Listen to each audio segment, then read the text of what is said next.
Hi TV people! How are we, folks? This is the most gustly bank holiday Monday in the world. It's absolutely pelting around here. Just wanted to do a little quick project update on this one and also talk to you wonderful people about some options you've got when you're removing a big wall. So this applies specifically when you've got an old property with a step footing like this one behind me and new extension going off the property, and how you can get around major costs. So this is a cost-saving exercise.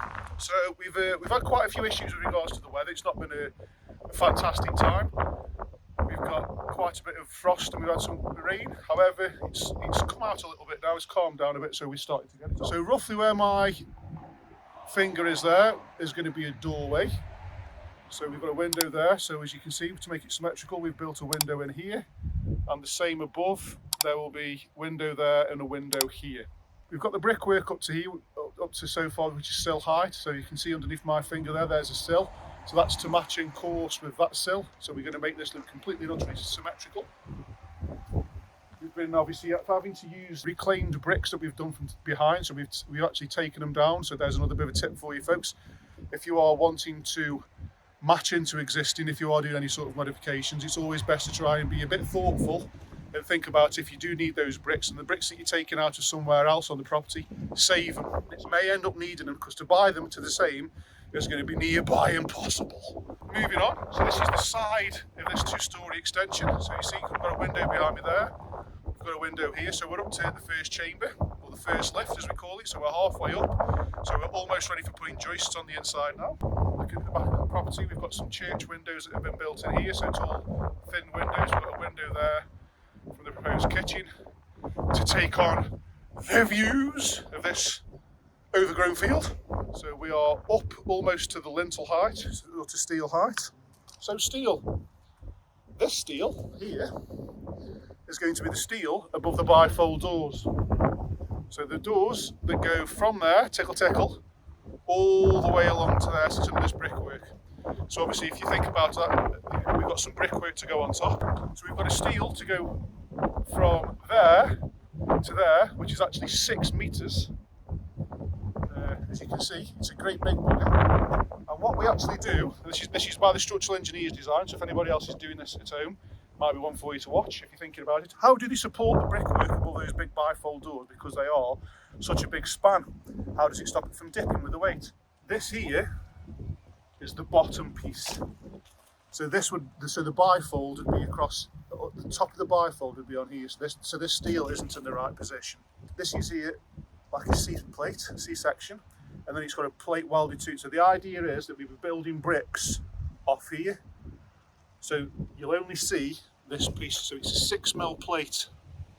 So that's 6mm thick. So the idea is that stops it from bending, and the plate there is for the bricks to go. So you've got the bricks there, and you've got the insulation, and then you've got that on the inside. Hope that makes sense. So as you can see, we've taken the back of the house out there. We've got some big steels that have gone literally from end to end. The talk about the video, or the main point about the video, is how can you save money on what you can do when you are removing a wall on an old spread footing. So when I refer to a spread footing, it's normally an older house construction, and it means that there's lots and lots of bricks underneath the floor. There's no concrete, so there's lots of bricks in the form of a pyramid beneath the ground, and then in the middle of that pyramid it's built up. So I'll show you a picture now. Cha-ching!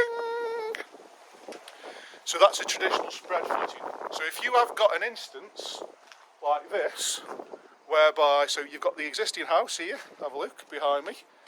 This is the original wall. We are removing all this wall, so this steel here is now carrying the entire weight above me, all that weight. So what would then be is, because you're transferring all that weight to just on that little bit of brickwork there, and also on this bit of brickwork, it means that the spread footing isn't strong enough to take all that weight, because it's not how it's been built. So we have to do something to strengthen it up. So you have got a number of issues. You can do something called underpinning, which means you dig down beneath the pyramid, or you remove part of the pyramid of the spread footing and mass fill it with concrete. that's one way of doing it, which is quite expensive and it's quite hard to get and dig underneath, to be quite honest. The second way is to build a column. So that would be in this place. If you were to build a column, so say that's a column there. Say you wanted to build an additional column, you'd have to dig a hole there, cast a footing, which means put a load of concrete in there, then do some new brickwork to go up, so that then you know that that's a structural engineer would have to design the length and the width of it. But then you'd basically fill up with concrete, put some new brickwork, go all the way to the top where the steel would be, and then that shared with this would then be strong enough to take all that weight. Hope that makes sense. However, there is a cheat. And I've got the cheat right here. That there is a padstone. So what we've got with this is we've made our own padstone. Again, by structural engineers design, but the idea is that you can quite clearly see now the existing wall, which goes all the way down into a spread footing, which I was just talking about. That in itself would not be big enough or strong enough to support the weight of all this house. Okay? What we can do is if we make it oversized, so as you can see, it sits on there, it also sits on this new brickwork. So because we've already dug down on the new brickwork and done a strip footing, which means it's a metre deep of concrete, it means that that wall here behind me, this concrete block wall, is strong enough to support the weight. So what we do is we make a concrete padstone that's big enough to sit on both the existing wall and the new wall, which means that the end of the padstone there, if you draw a 45-degree angle going down, it means that all that weight is then distributed on this new footing that's inside there. I hope that makes sense. So it's literally get some bits of timber, make a box, and fill it full of concrete with some rebar in it. And once it's done, you put that down. So again, the idea is to distribute the weight not just on the existing brickwork, but also on the new brickwork. And that's what we've done, and that is by far a cheaper way. And as an example, that's cost us about £100 to make. And that's saving digging, a footing, underpinning, all those sort of things. It saves us an absolute fortune. So whilst I'm on that topic, I'm going to go around and show you what it's like, because on this particular one, because it's an inverted corner, which means we've taken an external corner and made it an internal corner, I'm going to show you what it looks like from the top. I'm back, folks. We're back on the scaffold on a really, really windy day. So bird's eye view down, that is what it looks like. So you can see what I about where it's the shape of an L. And that's so it sits on this brickwork here, which is new. And also the brickwork there, which is new. So the idea is that it's distributing the weight going all the way across. You can see the steel beams sitting on the padstone, which now means the padstone's big enough to bring brickwork off the top there and go up to match in. And the same on this piece here going across. So again, it's just literally a box filled with concrete and rebar, and that is now strong enough by structural engineers design to take the weight. And that has saved a fortune in terms of digging holes, filling it full of concrete and doing fresh brickwork. And also if you did do a column, as an example, you're also making the width smaller. So is the distance of the opening, if you're building a column, we then make that opening smaller, and we're trying to maximise, because the clients of this property want to try and take in them views. From there, all the way across to there is going to be a big bifold, which that big red steel is going to sit on there, which I was talking about. Wow, the wind is that much, blowing that much, it's blowing the camera. So anyway, I'm going to start wrapping this up, folks. So we're almost up to height now, where we can put in the floors, which will then be up to second storey. It's really bad, really bad.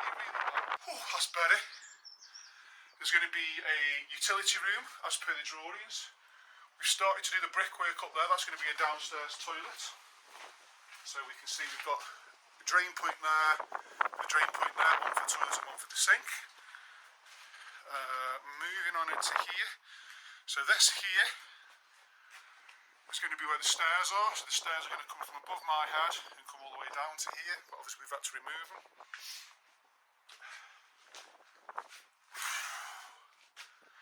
So this is a storeroom, which is actually going to become an office, I believe, or the 5th bedroom.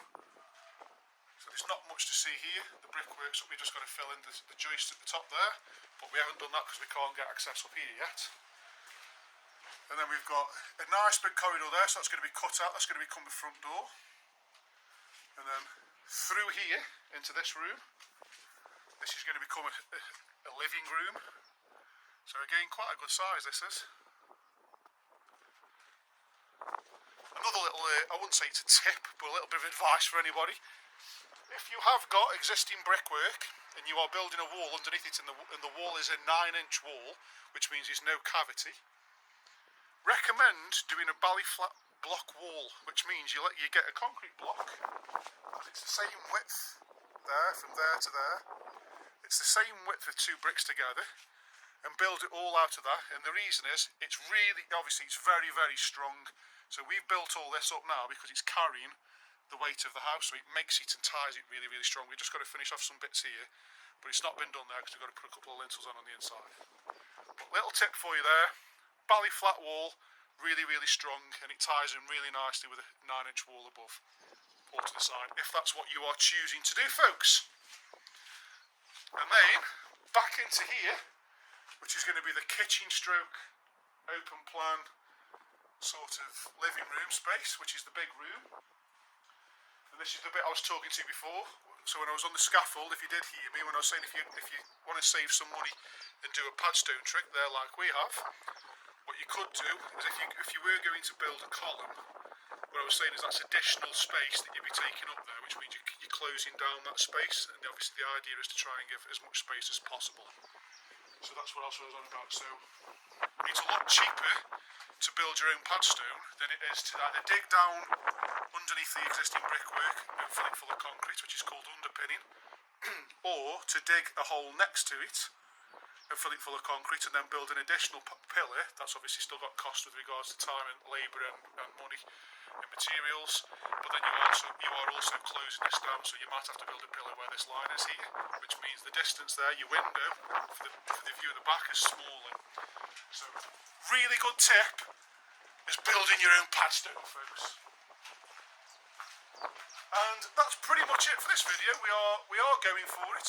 Weather's been against us, but we're getting there, folks. Bit of a project update. That's it from me. See you soon.